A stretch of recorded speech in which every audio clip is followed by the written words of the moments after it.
नमस्कार शिक्षणप्रेमी मित्रांनो, आपले स्वागत आहे शिक्षण सखा या यूट्यूब चॅनलवर। मी डॉक्टर रमेश चौधरी, केंद्रप्रमुख मर्यादित विभागीय परीक्षा 2025 अंतर्गत आज आपण पेपर 2 मधील महत्त्वपूर्ण 15 गुणांचा घटक माहिती तंत्रज्ञान वापर त्याच्यात आपण पहिला भाग घेणार आहोत। खूप महत्त्वपूर्ण घटक आहे, याच्यावर 15 गुणांचं वेटेज दिलेलं आहे। या संदर्भात आपण 2-3 व्हिडिओच्या माध्यमातून एकत्रितरित्या हा घटक कव्हर करणार आहोत। माहिती तंत्रज्ञान वापर पार्श्वभूमी काय आहे की प्रगत शैक्षणिक महाराष्ट्र कार्यक्रमाचा प्रारंभ 22 जून 2015 रोजी झाला, जो तंत्रज्ञानाचा वापर करण्याच्या उद्देशाने सुरू करण्यात आला होता। आपल्या सर्वांना माहिती आहे की प्राथमिक शिक्षणामध्ये प्रगत तंत्रज्ञानाचा वापर करून प्रगत शैक्षणिक महाराष्ट्र कार्यक्रम याचा जो शासन निर्णय होता, याच्यात तंत्रस्नेही शिक्षक, डिजिटल शाळा ही संकल्पना राबविण्यात आली होती। त्यामुळे पार्श्वभूमी म्हणून हा GR आपण महत्त्वपूर्ण GR आहे, तो आपण सर्वांनी वाचावा। या कार्यक्रमांतर्गतच माध्यमिक स्तरासाठी 16 सप्टेंबर 2016 रोजी शासन निर्णय काढण्यात आला। माध्यमिक स्तरासाठी सुद्धा शालेय अध्यापनामध्ये किंवा शिक्षक प्रशिक्षणामध्ये तंत्रज्ञानाचा वापर करण्यात यावा, या दृष्टीने हा शासन निर्णय महत्त्वपूर्ण आहे। प्रगत शैक्षणिक महाराष्ट्र कार्यक्रमाविषयी थोडक्यात आपण समजून घेऊया। प्रगत शैक्षणिक महाराष्ट्र कार्यक्रमामध्ये माहिती तंत्रज्ञानाचा वापर प्रशासकीय कामे सुलभ करण्यासाठी निर्गमित करण्यात आला होता। विद्यार्थ्यांच्या प्रगतीचा मागोवा घेण्यासाठी आणि वर्गातील शिकण्याची प्रक्रिया सुधारण्यासाठी केला जातो, या दृष्टीने तंत्रज्ञानाचा वापर सुरू झाला। विशेषतः अध्यापनामध्ये डिजिटल माध्यमातून प्रोजेक्टर असेल, संगणक असेल, टॅब असतील, मोबाईल असेल यांचा वापर या शैक्षणिक महाराष्ट्राच्या कार्यक्रमांतर्गत सुरू झाला। यामध्ये विद्यार्थी, शिक्षक आणि शाळांची माहिती संगणक प्रणालीद्वारे गोळा करणे म्हणजे महत्त्वपूर्ण म्हणजे डिजिटल रिसोर्सेसचा वापर करून इन्फॉर्मेशन कलेक्शनचं काम या GRच्या माध्यमातून सुरू झालं। स्मार्ट क्लासरूम वापरणे, डिजिटल साधनांचा उपयोग करणे आणि वर्षभरातील प्रशासकीय माहितीचे संकलन करणे या दृष्टीने हा GR खूप महत्त्वपूर्ण आहे। यावेळेस एक चळवळ उभी राहिली आणि या चळवळीतून अनेक शाळांमध्ये डिजिटल क्लासरूम झाले, डिजिटल साधनांचा वापर सुरू झाला आणि इन्फॉर्मेशन कलेक्शनसाठी संगणकाचा वापर सुरू झाला। त्यामुळे शिक्षकाचं काम सुकर झालं। माहिती तंत्रज्ञानाचा वापर प्रशासकीय व्यवस्थापनासाठी सुद्धा करायला सुरुवात झाली। शाळा आणि शिक्षकांची माहिती एकाच संगणक प्रणालीमध्ये नोंदवणे, जसं की सरळ प्रणाली आपल्या सर्वांना माहिती आहे। तर या सरळ प्रणालीमध्ये सर्व शिक्षकांची, शाळेची माहिती गोळा करण्याचं काम सुरू झालं, ज्यामुळे प्रशासकीय कामे अधिक सोपी व्हायला लागली। विद्यार्थ्यांची पटनोंदणी आणि उपस्थितीची नोंद संगणकाद्वारे ठेवणे, ज्यामुळे विद्यार्थ्यांचा मागोवा घेणे सोपे होते। म्हणजे सरळच्या प्लॅटफॉर्मवर सर्व माहिती, पटनोंदणी असेल, उपस्थिती असेल, त्यानंतर शिक्षकांसाठीच्या बदल्यांची प्रक्रियासुद्धा संगणकीकृत झाली, म्हणजे प्रशासकीय दृष्टीने सुद्धा सोपं झालं। वर्षातून अनेक वेळा मागवली जाणारी माहिती कमी करून ती एकदाच गोळा करणे, बऱ्याचदा माहिती पुन्हा सारखी माहिती मागवली जाते, त्या दृष्टीने माहिती तंत्रज्ञानाचा वापर प्रशासकीय व्यवस्थापनासाठी केला जाऊ लागला। वर्षातून पुन्हा मागवली जाणारी माहिती एकच वेळा मागवायची, तिला स्टोरेज करून ठेवायची आणि तिचा वापर विविध कारणासाठी करायचा, जसं की UDIS प्लस प्रणाली आहे, त्याच्यावर विद्यार्थ्यांची पटसंख्या असेल किंवा शिक्षकांची माहिती असेल ती गोळा करणे ही सुरू झाली। शिक्षकांच्या रजा मंजुरीसाठी सुद्धा तंत्रज्ञानाचा वापर सुरू झाला। माहिती तंत्रज्ञानाचा वापर खास करून शैक्षणिक प्रक्रियेसाठी कसा सुरू झाला?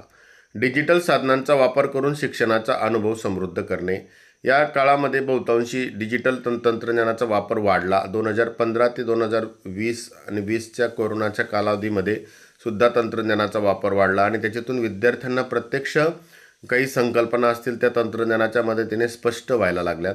स्मार्ट क्लासरूमद्वारे विद्यार्थ्यांचा सहभाग आणि संवाद वाढवणे।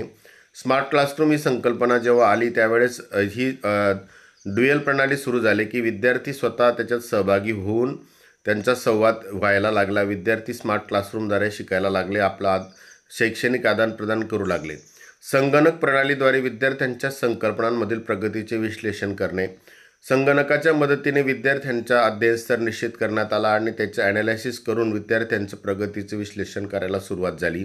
आणि या दृष्टीने कोणत्या तालुक्यात, कोणत्या जिल्ह्यात, कोणत्या केंद्रात विद्यार्थी शैक्षणिक संपादकीत मागे आहेत, पुढे आहेत, कोणतं केंद्र सर्वात चांगलं काम करत आहे, या दृष्टीने या संगणक प्रणालीद्वारे विद्यार्थ्यांची माहितीचं विश्लेषण व्हायला लागलं. शिक्षकांना आधुनिक अध्ययन अध्यापन पद्धती वापरण्यात प्रोत्साहन देणे, या दृष्टीने ICTच्या मदतीने शिक्षकांना जे आधुनिक अध्ययन अध्यापन पद्धती असतील त्याचा वापर करण्यासाठी प्रोत्साहन दिलं जाऊ लागलं आणि शिक्षक स्वतःची व्हिडिओ निर्मिती असेल किंवा डिजिटल साधनांच्या मदतीने शिकवायला लागले. विद्यार्थ्यांच्या प्रगतीचा मागोवा घेण्यासाठी सुद्धा माहिती तंत्रज्ञानाचा वापर वाढला. विद्यार्थ्यांच्या प्रगतीचा मागोवा घेण्यासाठी या प्रणालीचा वापर केला जातो, ज्याकडून प्रत्येक विद्यार्थ्याला शिकता येईल अशी संकल्पना सुरू झाली. ज्या विद्यार्थ्याची संपादनूक कमी आहे त्यांच्यासाठी विशेष कृती कार्यक्रम तयार करणे, त्याची अंमलबजावणी करणे, अशा शैक्षणिक प्रक्रियेसाठी उपयोजनासाठी माहिती तंत्रज्ञानाचा वापर वाढला. मग कोरोनाच्या नंतर NEP 2020 आला. असे नवीन राष्ट्रीय शैक्षणिक धोरण 2020मध्ये सुद्धा काही महत्त्वपूर्ण विषय यात समाविष्ट केले गेले, जे भारताच्या शिक्षण प्रणालीमध्ये तंत्रज्ञानाचा समावेश करण्यासाठी विचारपूर्वक, व्यापक आणि महत्त्वाकांक्षी दृष्टिकोनातून वापर वाढायला लागला. उपलब्ध डिजिटल साहित्य, ज्याच्यात समजा संगणक असेल, लॅपटॉप असतील, मोबाईल असतील, सर्व डिजिटल साधनांच्या मदतीने भाषांतर, व्हिडिओ, ऑडिओ यामुळे अधिक शिक्षण रोचक बनलं. विद्यार्थ्यांना प्रत्यक्ष संकल्पना या व्हिडिओ ऑडिओच्या माध्यमातून समजायला लागल्या. कठीण संकल्पना किंवा कठीण गोष्टीसुद्धा सहज विद्यार्थ्यांपर्यंत पोहोचायला लागल्यात.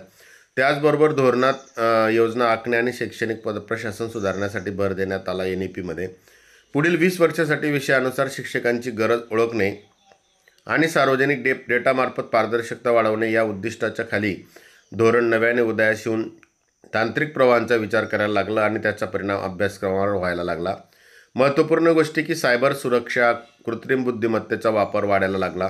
सायबर सुरक्षेची गरज ही शालेय अभ्यासक्रमातून NEPच्या अनुषंगाने शिक्षक आणि विद्यार्थ्यांपर्यंत पोहोचवण्याचं काम सुरू झालं. कृत्रिम बुद्धिमत्ता आपल्या सर्वांना माहिती की याचा वापर वाढला. तंत्रज्ञानातील नैतिकता आणि पूर्वग्रह अशा नव्या विषयांची ओळख करून दिली गेली. शिवाय व्यावसायिक आणि कौशल्याधिष्ठित अभ्यासक्रमासाठी नव्या रोजगाराच्या गरजेनुसार सुधारण्याची गरजही मांडली जाऊ लागली. याशिवाय शिक्षणासाठी एकात्मिक डिजिटल पायाभूत सुविधा निर्माण करण्यासाठी राष्ट्रीय तंत्रज्ञान मंच NETF नावाचा संघ स्थापन केला गेला. राष्ट्रीय डिजिटल शिक्षण आराखडा NDER अशा संस्थात्मक यंत्रणा स्थापण्याचे प्रस्तावसुद्धा दिले गेले.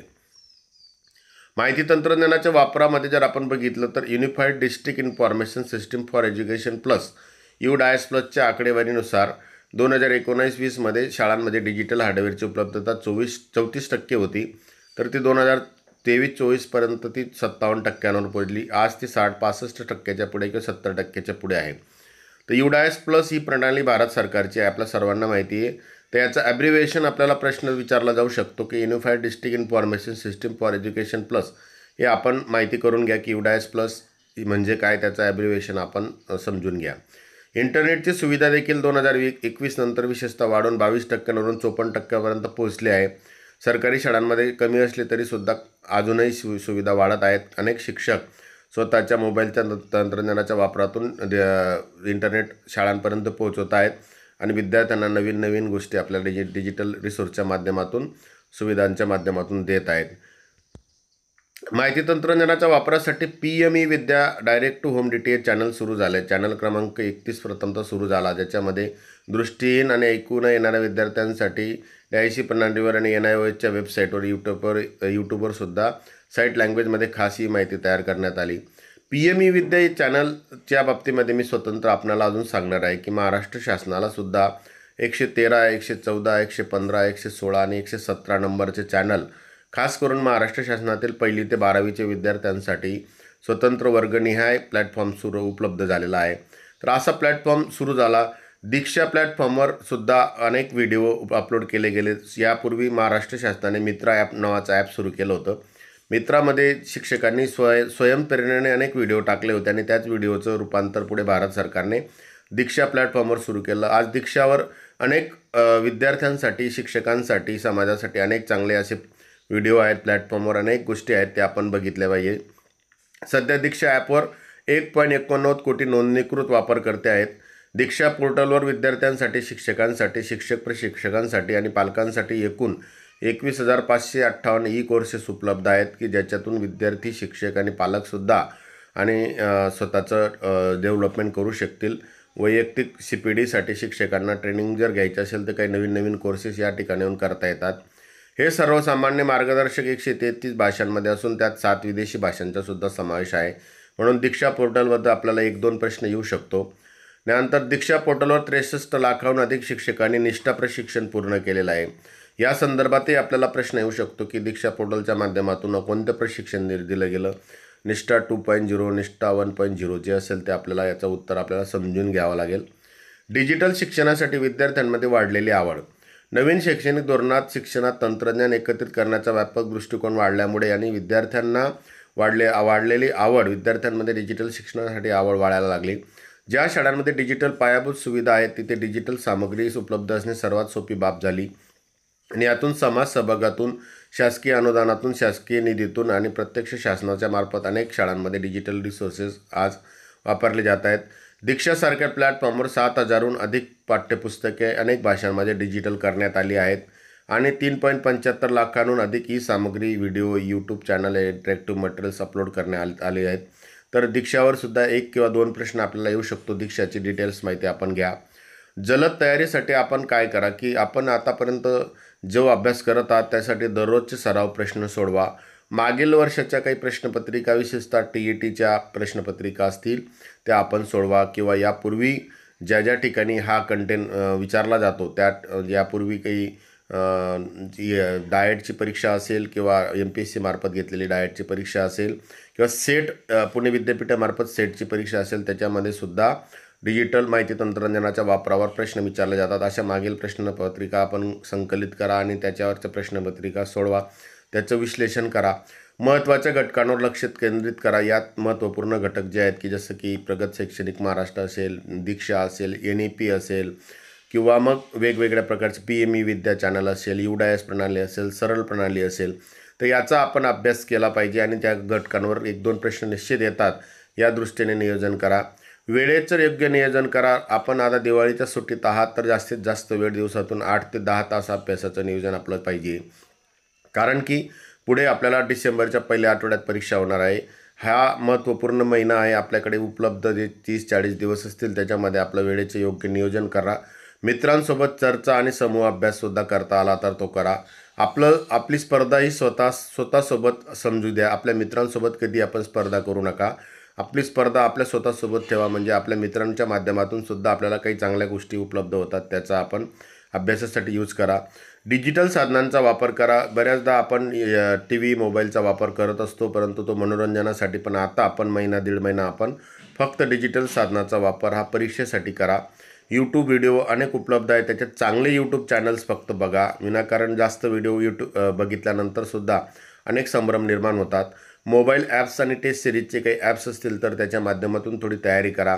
NCERT, SCERTचे संदर्भ पुस्तकं आणि संदर्भ वेबसाईटवर अनेक उपलब्ध आहेत. जसं की SCERTची www.maa.ac.in या वेबसाईटवर अनेक गोष्टी उपलब्ध आहेत, त्या आपण थोडं बघा. या दृष्टीने आपल्याला अभ्यासासाठी निश्चितच फायदा होईल. Google फॉर्मच्या मदतीने काही सराव चाचण्या आपले मित्र किंवा कुठल्या प्लॅटफॉर्मवर मिळत असतील तर त्याही सराव चाचण्या करा. या दृष्टीने आपण जर बघत असाल तर वारंवार विचारले जाणारे काही विषय असतात, प्रश्न असतात, त्यांच्या दृष्टीने थोडी तयारी करा. कुठल्या घटकावर जास्त भर येऊ शकतो यासाठी थोडी तयारी करा. TETच्या संदर्भात सुद्धा काही टेस्ट सिरीज आहेत, त्याचा सिलेबस यासाठीचा आवश्यक असेल तो बघा. यूट्यूब चॅनल्स आणि मोबाईलच्या ॲपच्या मदतीने आपण थोडा अभ्यास करा. माहिती तंत्रज्ञानाच्या या वापराच्या संदर्भात एकूण 15 प्रश्न येतील. आजच्या भागात आपण जे महत्त्वपूर्ण विषय चर्चेला त्याच्यातसुद्धा निश्चित 4 ते 5 प्रश्न येतील. आपण थोडी तयारी करा. पुढील भागामध्ये मी अजून विस्तृतरित्या या घटकावर चर्चा करणार आहे आणि आपल्याला डेमो प्रश्नसुद्धा मी पुढच्या भागामध्ये देण्याचा प्रयत्न करणार आहे की कसे प्रश्न विचारले जाऊ शकतात. या दृष्टीने आपण कशी तयारी करावी हे सर्व आपण पाहणार आहोत. आजच्या दिवशी आपण हा भाग समजून घेतला. यात अजून आपल्याला काही शंका असतील तर आपण कमेंट्सद्वारा मला कळवा. आपण जर या चॅनलवर नवीन असाल तर या चॅनलला सबस्क्राईब करा, लाईक करा आणि आपल्या मित्रांना शेअर करा. पुन्हा भेटूया आपण शिक्षण सखा या यूट्यूब चॅनलवर. सर्वांचे मनपूर्वक धन्यवाद.